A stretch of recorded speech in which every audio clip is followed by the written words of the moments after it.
రంగారెడ్డి జిల్లా పెద్దంబర్పేటలో Telangana poultry federation కల్బర్ట్ సింగిల్ విండో 5th రీజియన్స్ భవనాన్ని స్థానిక ఎమ్మెల్యే మల్రెడ్డి రంగారెడ్డి, మాజీ ZP chairman Kasireddy Narayana Reddy, TPF అధ్యక్షుడు మోహన్ రెడ్డితో కలిసి ప్రారంభించారు.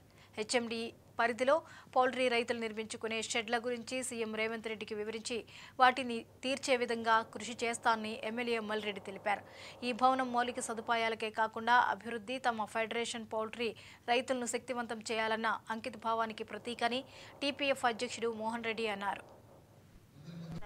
బిల్డింగ్ ఉన్నది. దీంతో మేము మన రైతు సోదరులందరూ ఒక 1500 మంది లేయర్ ఫార్మర్ రైతు సోదరులు ఉన్నారు. 1,00,000 మంది దీని మీద ఫామ్ ఉంటే లక్షల మంది దీని జీవనోపాధి అవుతుంది.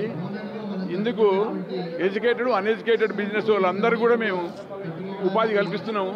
దీనివల్ల ఏంటంటే మన ఫార్మర్స్ రైతులకు కూడా పనికిరాని అని పెంట మీద పడేసి దాన్ని కూడా కోటి తిని మంచి పౌష్టికరమైన గుడ్డును మనకు అందిస్తుంది. ఈరోజు తల్లిపాల కంటే కూడా కల్తీ ఉంటుంది, తల్లిపాలలో కల్తీ ఉంటుంది, గుడ్డులో ఎలాంటి కల్తీ లేదు, మంచి పౌష్టికారం ఉంది. గవర్నమెంట్ కూడా మాకు కొద్దిగా దృష్టి పెట్టేసి ఐటీ కంపెనీలు వస్తున్నాయంటే వాళ్ళకి అన్ని డెవలప్మెంట్ ఇస్తుండ్రు. మేము ఇంతమందికి కూడా సహకారం చేస్తున్నాము. ఈవెంతో అగ్రికల్చర్ ఎరువులకు కూడా మన పౌల్ట్రీ లిటర్ కూడా పనిచేస్తుంది. ఇదన్న దీనివల్ల ఉపయోగపడుతుంది కనుక మీరందరూ మీడియా ద్వారా గవర్నమెంట్ దృష్టికి తీసుకెళ్లి మమ్మల్ని పౌల్ట్రీ ఫార్మర్లను కూడా ఉండి ఇంకా ఫ్యూచర్లో మనం ఇప్పుడు 2వ స్థానంలో ఉన్నాము. మొత్తం మన దీనిలో మనం ఫస్ట్ స్థానానికి ఎదిగేటట్టు ఈరోజు తెలంగాణ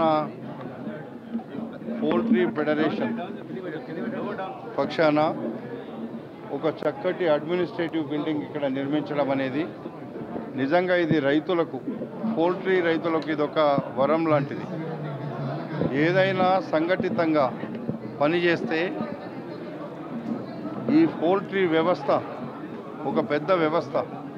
ఇందులో వేలాది మంది కార్మికులు పనిచేస్తారు, వేలాది మందికి జీవనోపాధి కలుగుతుంది, వేలాది మంది పౌల్ట్రీ అనుబంధ సంస్థలలో కూడా ఉద్యోగాలు వస్తాయి.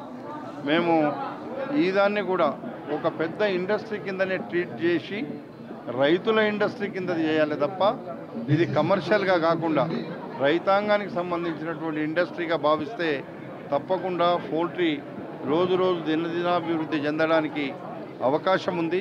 మరి అలాంటి పౌల్ట్రీ ఇండస్ట్రీకి తప్పకుండా మా ప్రభుత్వం, మా ముఖ్యమంత్రి గారు ఇది తప్పకుండా ఏ అవసరాలు ఉన్నా తీర్చడానికి ముందుండడానికి మేము కూడా ప్రయత్నం చేస్తామని చెప్పి తెలియపరుస్తాం. ఈరోజు